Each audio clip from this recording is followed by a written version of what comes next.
hermanos, vamos rápidamente al libro de Génesis.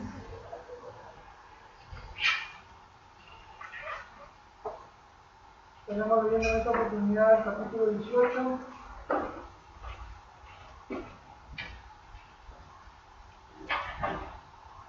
A partir del versículo 16 en adelante.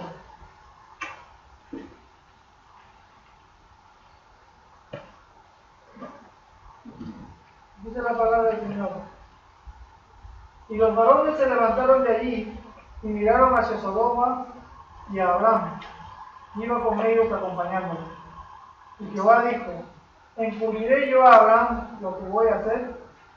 Habiendo de ser Abraham una nación grande y fuerte, y habiendo de ser benditas en él todas las naciones de la tierra, porque yo sé que mandará a sus hijos y a su casa después de sí, que guarden el camino de Jehová, haciendo justicia y juicio, para que haga venir Jehová sobre Abraham lo que ha hablado acerca de él. Versículo 20. Entonces Jehová le dijo: por cuanto el clamor contra Sodoma y Gomorra se aumenta más y más, y el pecado de ellos se ha agravado en extremo, descenderé ahora y veré si han consumado su obra según el clamor que ha venido hasta mí, y si no, lo sabré. Y se apartaron de allí los varones y fueron hacia Sodoma, pero Abraham estaba aún delante de Jehová. Y se acercó a Abraham y dijo: ¿destruirás también al justo con el impío? Quizás haya 50 justos dentro de la ciudad. ¿Destruirás también y no perdonarás al lugar por amor a los 50 justos que estén dentro de él? Lejos de ti el hacer tal, que hagas morir al justo con el impío, y que sea el justo tratado como el impío, nunca tal hagas. El juez de toda la tierra no ha de hacer lo que es justo. Entonces respondió Jehová: si hallare en Sodoma 50 justos dentro de la ciudad, perdonaré a todo este lugar por amor a ellos. Y Abraham replicó y dijo: he aquí ahora que he comenzado a hablar como mi Señor, y aunque soy polvo y ceniza, quizás faltarán de 50 justos 5. Destruirás aquellos 5 por aquellos 5 toda la ciudad. Y dijo: no la destruiré si hallare allí 45. Y volvió a hablarle y dijo: quizás se hallarán allí 40. Y respondió: no lo haré por amor a los 40. Y dijo: no se enojen ahora mi señor si hablare, quizás se hallaran allí 30. Y respondió: no lo haré si hallare allí 30. Y dijo: he aquí ahora que he emprendido el hablar a mi señor, quizás se hallarán allí 20. No la destruiré, respondió, por amor a los 20. Y volvió a decir: no se enoje ahora mi señor si hablare solamente una vez, quizás se hallaren 10 allí. No la destruiré, respondió, por amor a los 10. Y Jehová se fue luego que acabó de hablar a Abraham, y Abraham volvió a su lugar. Amén.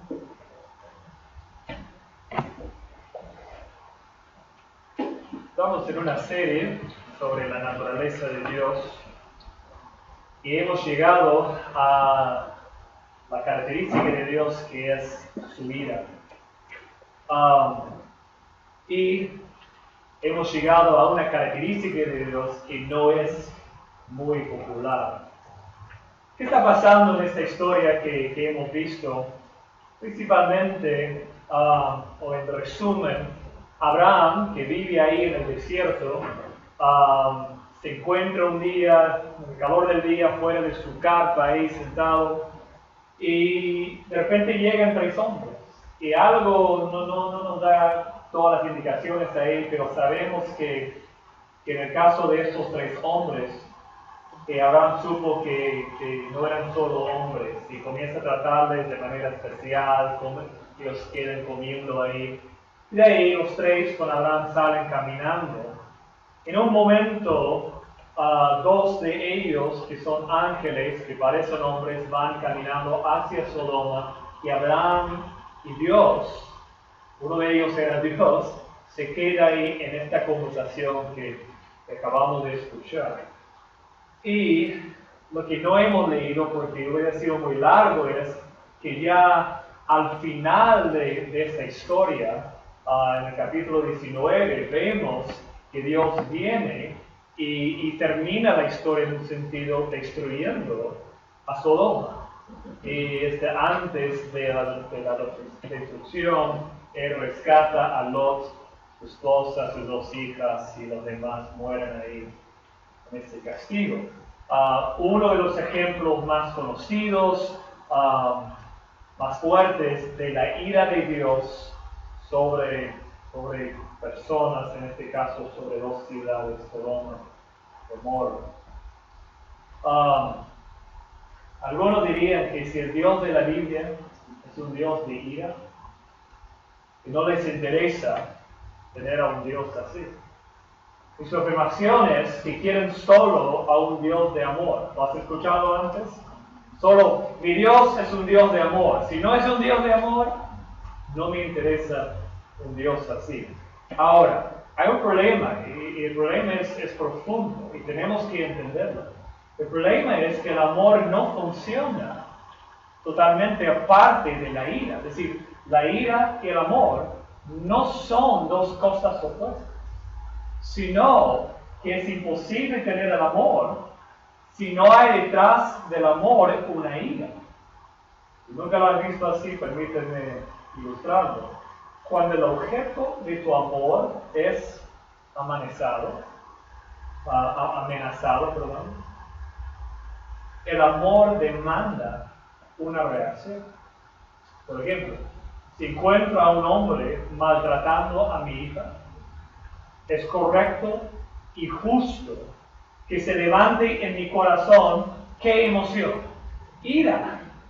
Y es correcto y justo, porque mi amor demanda, en ese caso, una ira que defiende la protección de mi propia hija. Así que si decimos que solo queremos a un Dios de amor y no queremos a un Dios de ira, simplemente no es posible.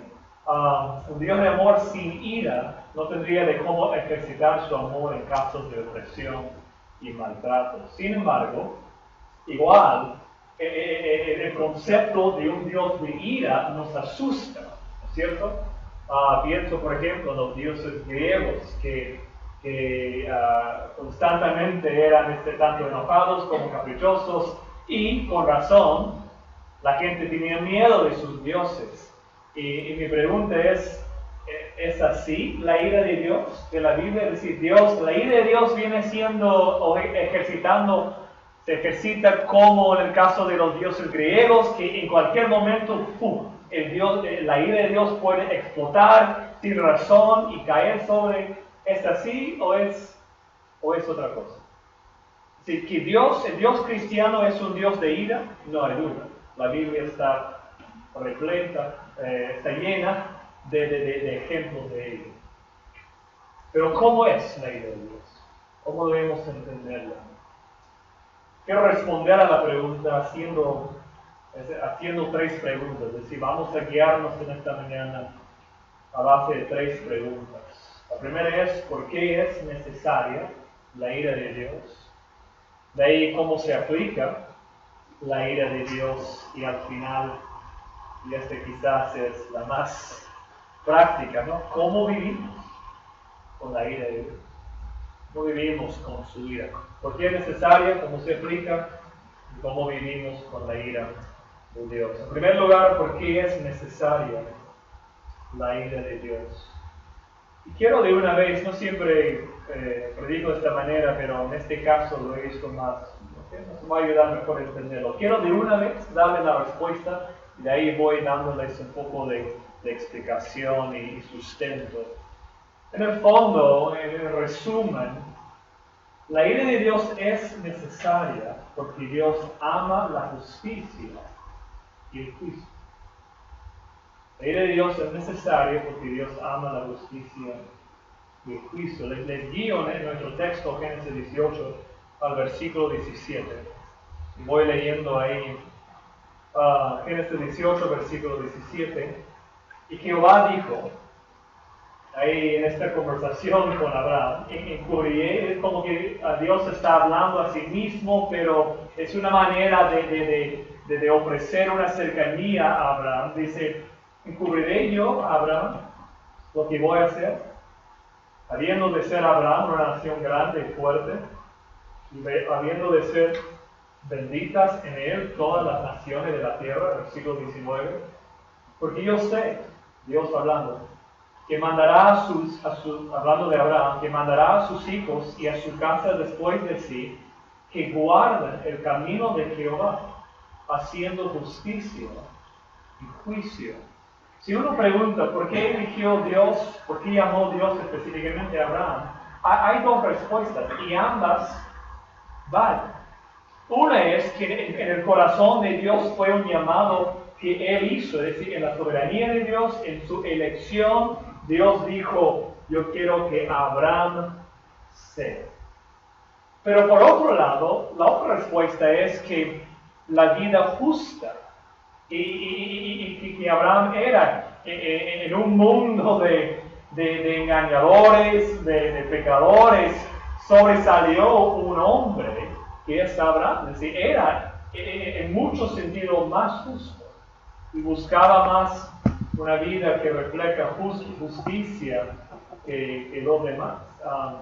Y simplemente lo que vemos aquí, y no solo aquí, sino en todo el transcurso de la historia de Abraham, que Dios levanta a Abraham con este fin, para que enseñe a sus hijos justicia y juicio, para que ellos, a la siguiente generación, en el corazón de Dios, Dios quiso levantar a un pueblo, una nación justa, entre pueblos, muchos pueblos que no eran y no vivían de manera justa, correcta, ejercitando juicio y justicia.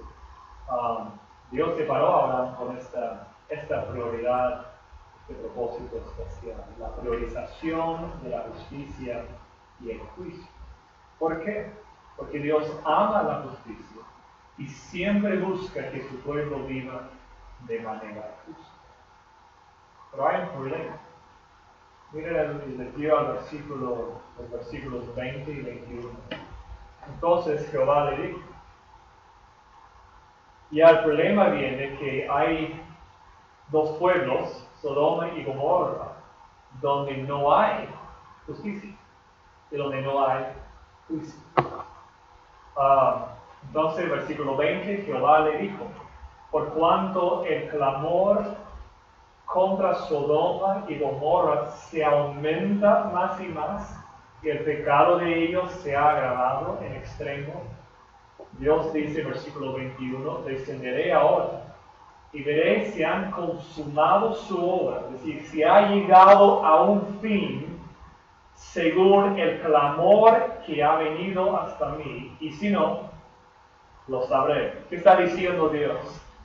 Simplemente esto, me voy a acercar a Sodoma. Y recuerda, estamos hablando, Dios muchas veces habla así en términos humanos, aunque sabemos que Dios es omnisciente, Dios no tuvo que acercarse para ver, pero hablando de manera humana, Dios le está diciendo, me voy a acercar, voy a observar, voy a ver la evidencia, para ver si el clamor que escucho de la injusticia, el pecado en estas dos ciudades, si es cierto, como si no lo sabemos.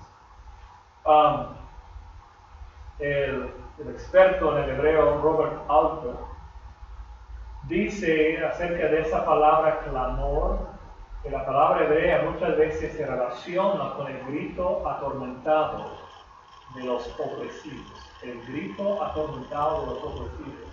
Yo quería probar un poco que era cierto lo que dijo. No miré todos los casos de esta palabra en el Antiguo Testamento, pero los 5, 10, 15 que vi, sin duda la mayoría reflejan lo que Alter dice. Que cuando figura esta palabra clamor, y figura dos veces, por cuanto el clamor contra Sodoma y Gomorra, de ahí dice, veréis si han consumado su obra según el clamor que ha venido hasta mí.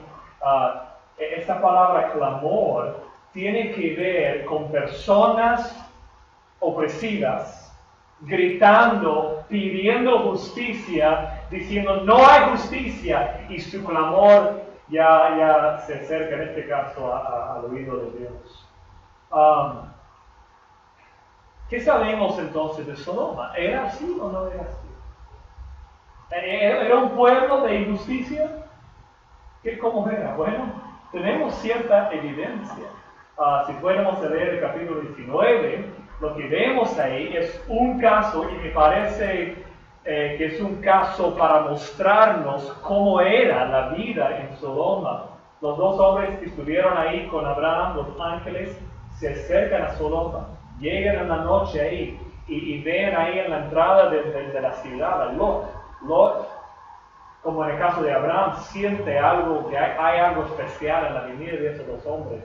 Y él les invita a su casa, y ahí llegan a su casa, y todos los hombres del pueblo se acercan a la puerta de la casa de Lot, pidiendo que Lot mande a los hombres. ¿Por qué sí? Porque quieren violarlos, son homosexuales, y el texto dice que todos los hombres, y menciona ricos y pobres, si bien recuerdo, ancianos, jóvenes, todos se acercan ahí con el fin de maltratar a estos dos hombres. Lot demuestra su propio pecado, su propia adaptación a la cultura mala, y ofrece a sus dos hijas a este grupo de hombres salvajes.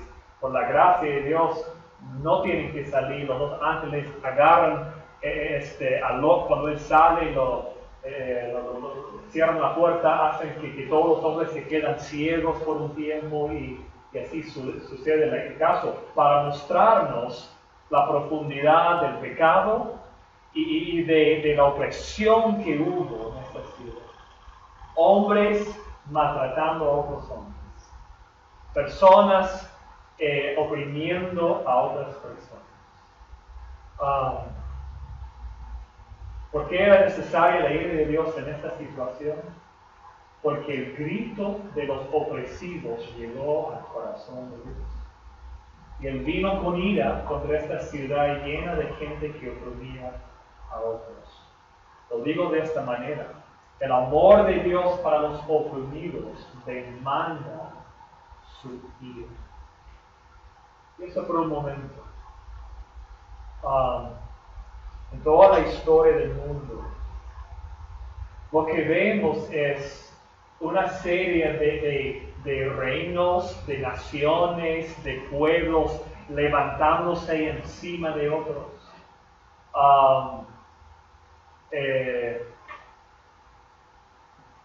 Es un pueblo se levanta encima de otros porque fueron oprimidos, pero lo que siempre sucede es que el nuevo pueblo o el grupo o familia de líderes en el tiempo queda siendo, todo se invierte, y ya ellos se convierten en los nuevos opresores, es decir, los nuevos opresores, ¿es la palabra? Los nuevos opresores. Y la historia sigue así. Es decir, en el corazón del ser humano, lo más natural es oprimir a otros. Y la ira de Dios es justa en contra del pecado del ser humano, simplemente por el clamor de la opresión que hay de seres humanos contra otros seres humanos. Ahora, ¿cómo se aplica la ira de Dios? Vemos por qué es necesario. Porque Dios demanda justicia y juicio, y no hay, en muchos casos, justicia y juicio. Pero ahí viene la pregunta más precisa, es decir, ¿cómo se aplica? Y vemos algo de una respuesta profunda aquí en este texto. Otra vez voy a aclarar la respuesta y de ahí mostrarla. La ira de Dios es dirigida contra toda impiedad e injusticia de los seres humanos. Pablo lo dice en Romanos 1, 18 porque la ira de Dios se revela desde el cielo contra toda impiedad e injusticia de los hombres. Por si acaso, Abraham entendió esto. En el versículo 23 ahí de Génesis 18 dice, y se acercó Abraham a Dios.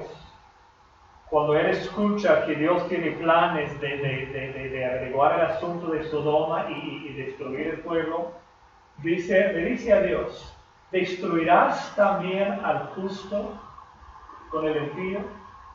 ¿En qué consiste esta pregunta de Abraham? Abraham no quiere que los justos fallecen con los impíos, con los malos. Pero lo que está muy claro en el corazón de Abraham es que sí o sí los impíos, los malos, merecen la ira de Dios. Es decir, vemos en el corazón de Abraham una lucha en contra de que si Dios sería justo en destruir a los justos junto con los impíos, pero no hay ninguna duda que los impíos y los malos merecen el castigo de Dios, la destrucción de Dios. Otro texto que nos ayude, voy a ponerlo aquí en la pantalla para nuestra ayuda, es cuando en 2 de Pedro, el apóstol Pedro toma este tema del castigo y la aplicación de la ira de Dios. Y lo hace describiendo que Dios castiga a los impíos, pero a la vez preserva y guarda, libera a los justos. Y lo describe mostrando 3 casos. ¿Cuáles son los 3 casos? Bueno, el primer caso es de los ángeles. Es aquí que aprendemos algo más acerca de por qué hay ángeles buenos y ángeles malos, los que llamamos hoy en día demonios.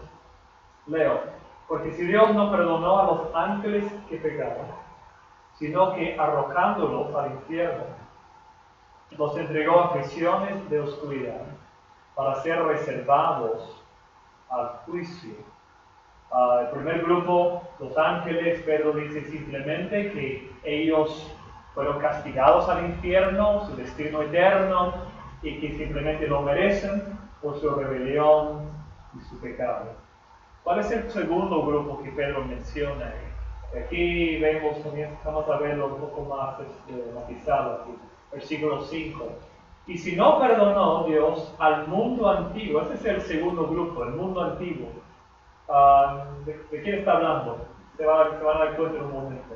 Sino que guardó a Noé. Entonces, el mundo antiguo es este grupo de personas, todos que murieron en el tiempo de Noé. Los únicos que fueron rescatados eran Noé y su familia. Dice, si no perdonó Dios al mundo antiguo, sino que guardó a Noé, pregonero de justicia, con otras 7 personas, trayendo el diluvio sobre el mundo de los impíos. Y vemos aquí este contraste entre Dios castiga a los malos, pero guarda, preserva a los justos.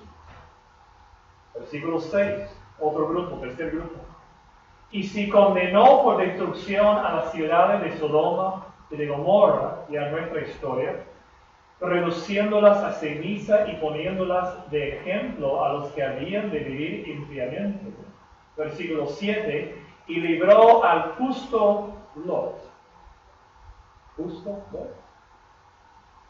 Abrumado por la nefanda conducta de los malvados, porque este justo que moraba entre ellos afligía cada día su alma justa, viendo y oyendo los hechos inicuos de Dios. 2 veces, como para asegurarnos de algo.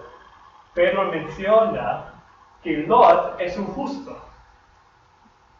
Y Pedro dice, Dios rescata a los justos y castiga a los malos.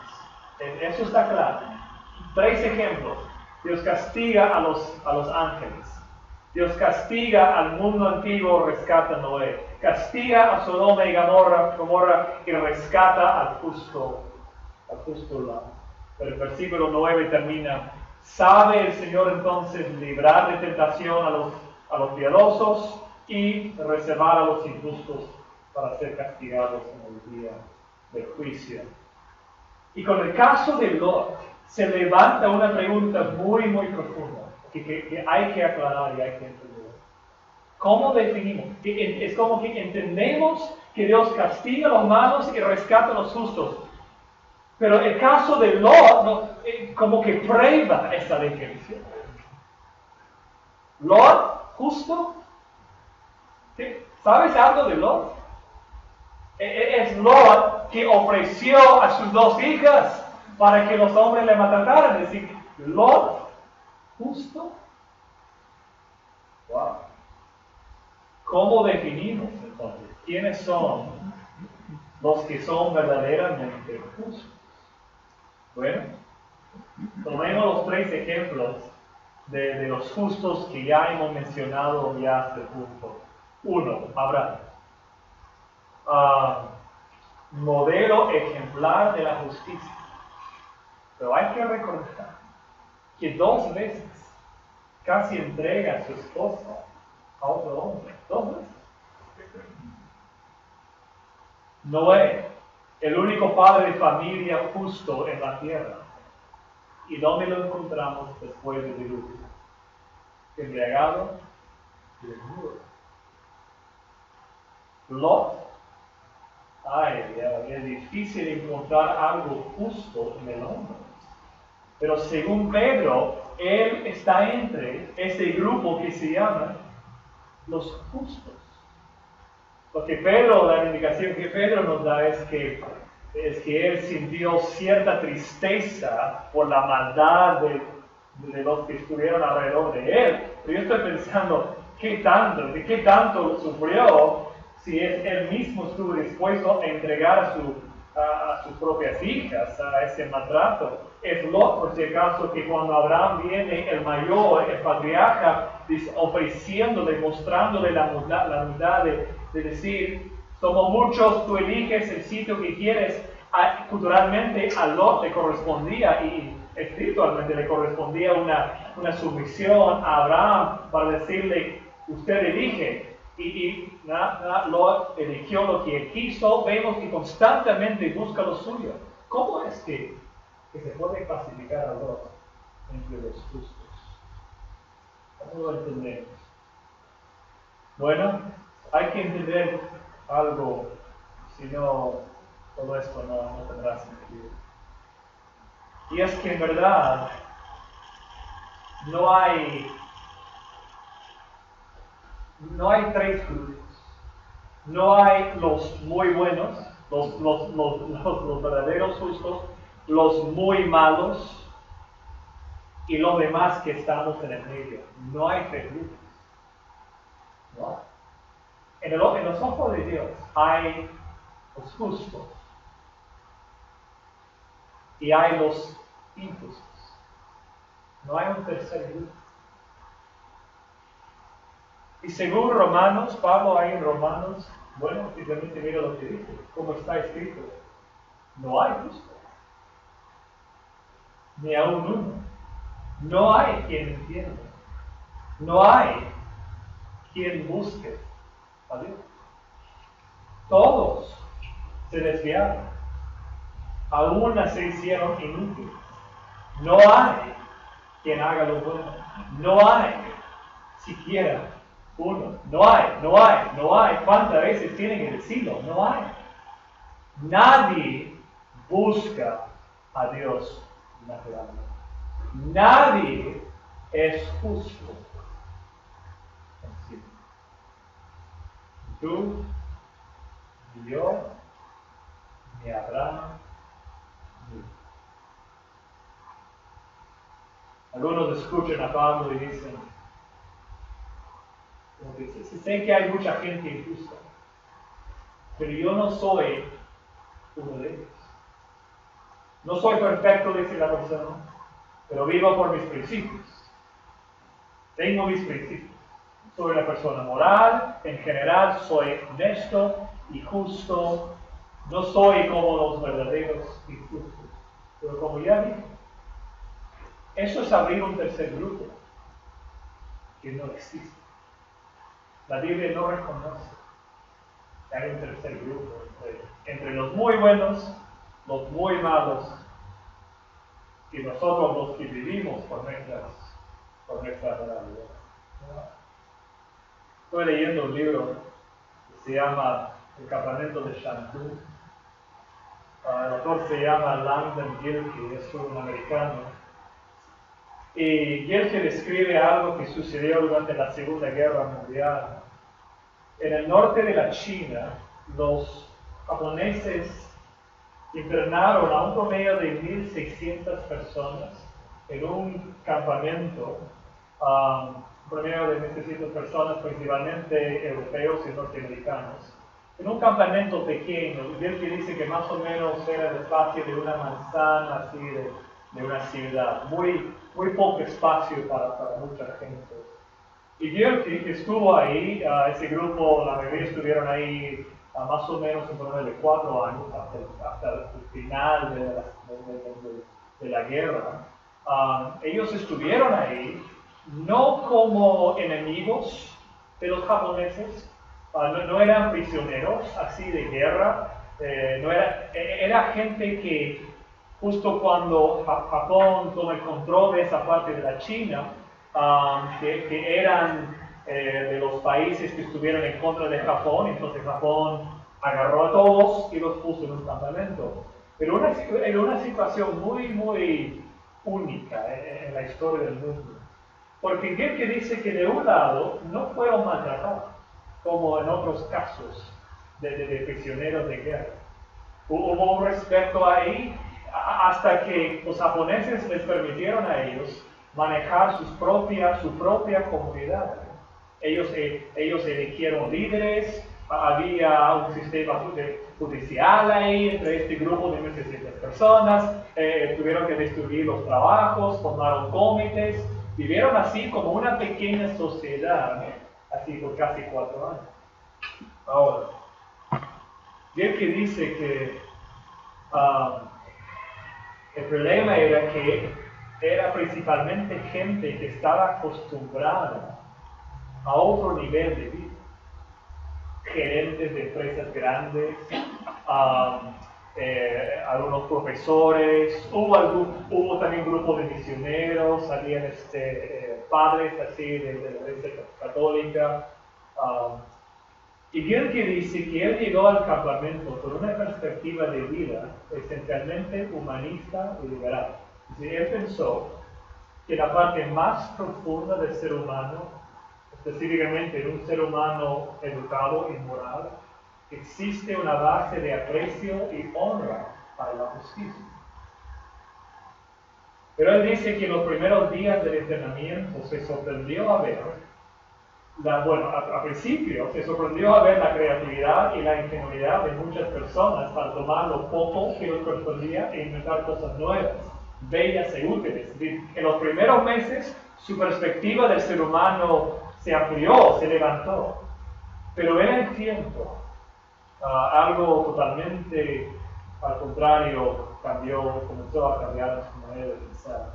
En el tiempo, su sorpresa principal fue que la gente en que más esperaba ver una base de misericordia y sacrificio, la gente de clase media, la gente educada, incluyendo tristemente a muchos misioneros, cuando esa gente tenía que ver el asunto con la pérdida de un poco más de espacio en un dormitorio ya muy saturado, o el control sobre la cantidad de comida que cada uno recibía, esa gente supuestamente moral, ética, mostró lo que realmente hay en el corazón del ser humano, un fuerte egoísmo que se levanta encima de todo.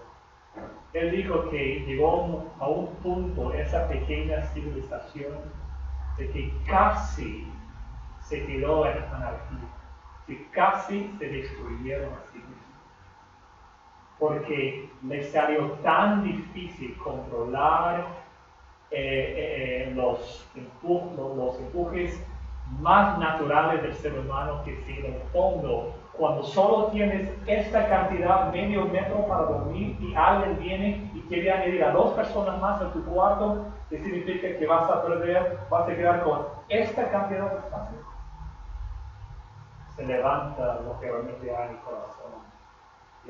Y él cuenta historia tras historia de casos específicamente de personas cristianas, el nombre,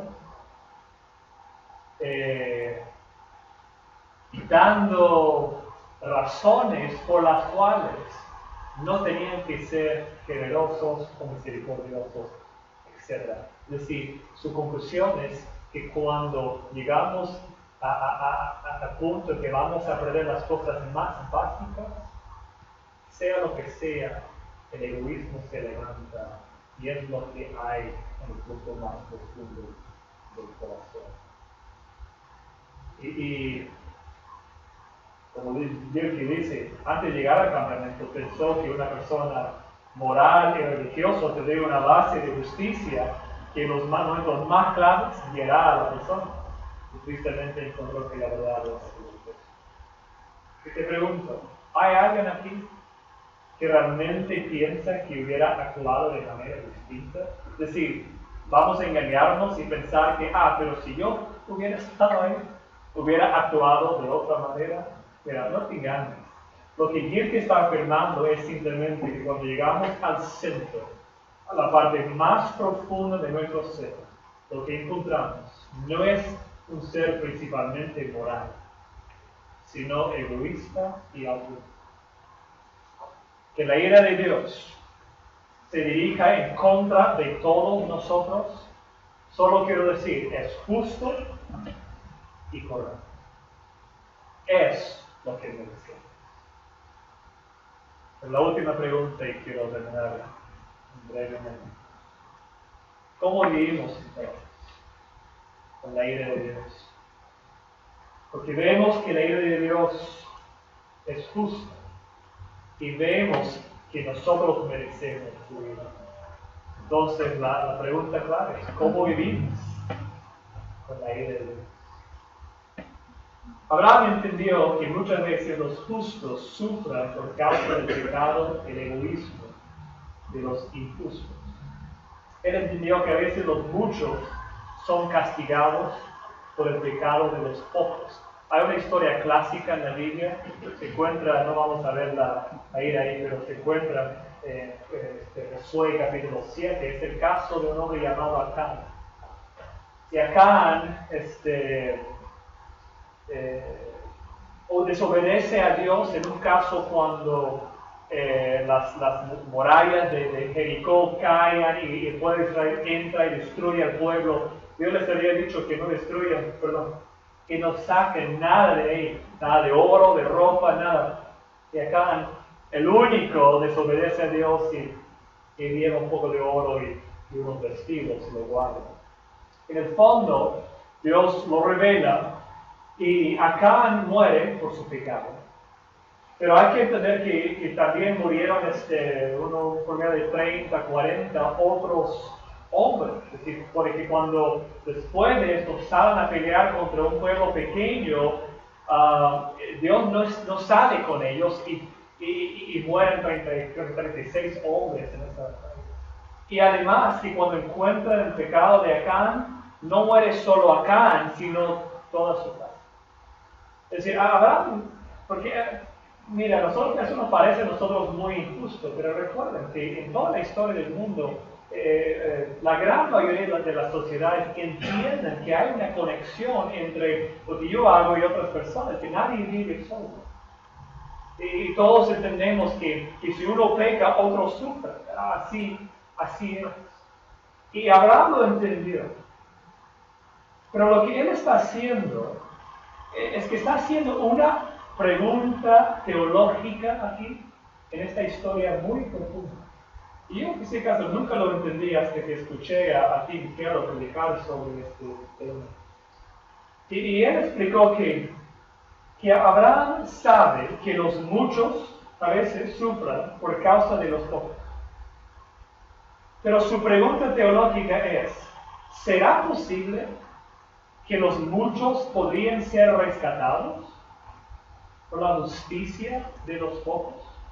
Esa es la pregunta que él pone aquí en esta historia. Pero noten ahí algo que yo tampoco noté por mucho tiempo. Abraham no está pidiendo la salvación de Lot, sino de todo el pueblo de Sodoma.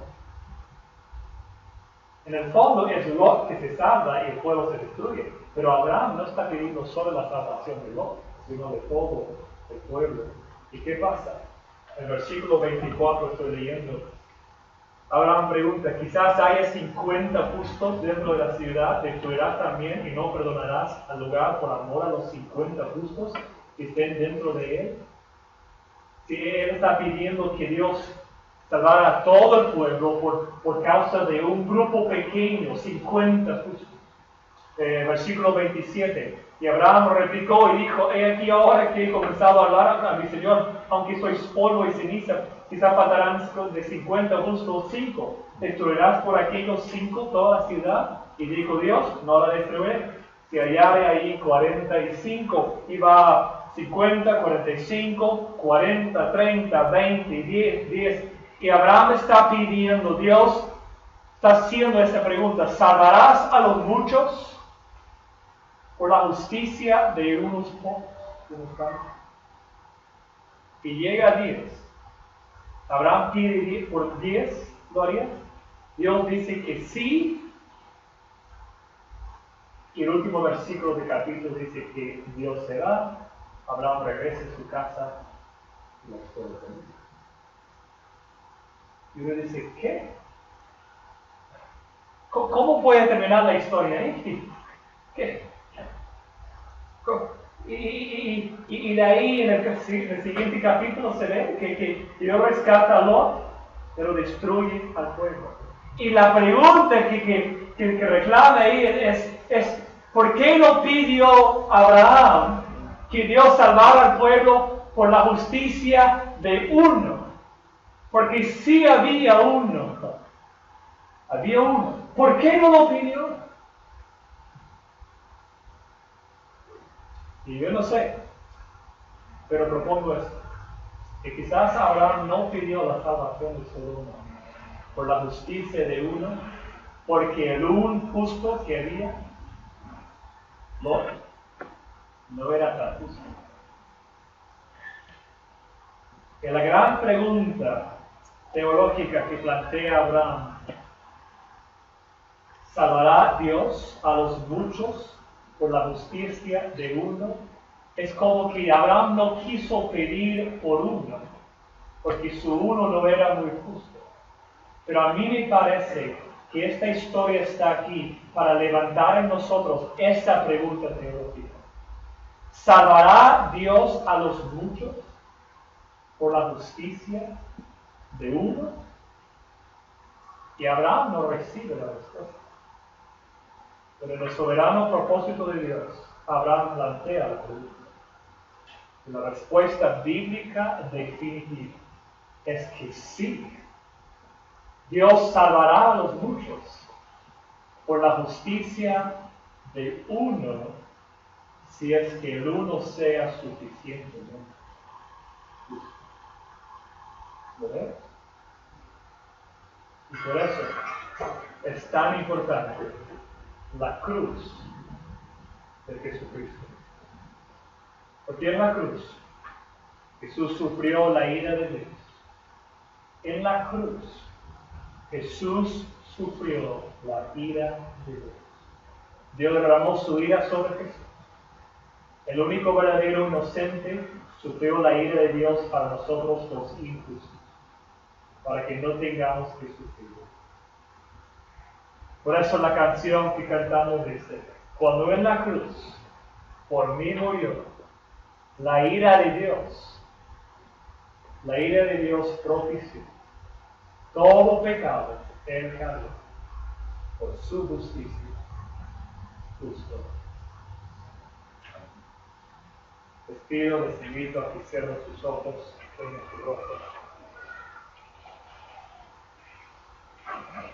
En este punto de nuestro servicio,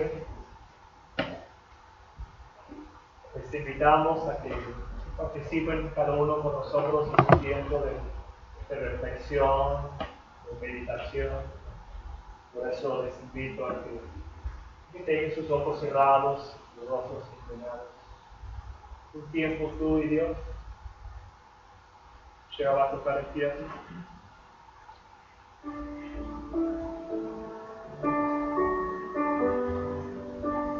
desafío a que piensen primero en este primero bloque de injusticia. Dejes de engañarte que eres mejor que otra persona, que eres una persona moral. Piensa por un momento en la ira de Dios que mereces.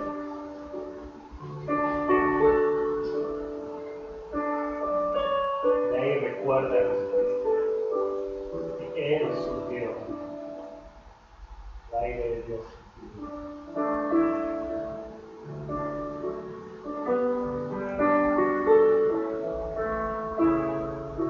Eres creyente, o acércate otra vez ahí, disfrutando de los gozos, reflejando en la gracia de Dios. Él sufrió la ira.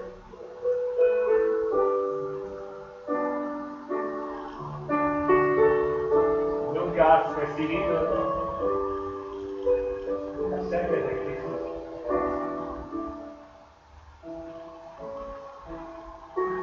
Y de Dios, veo que es por mis pecados que Jesús tuvo que sufrir. Lo veo, dame tu gracia.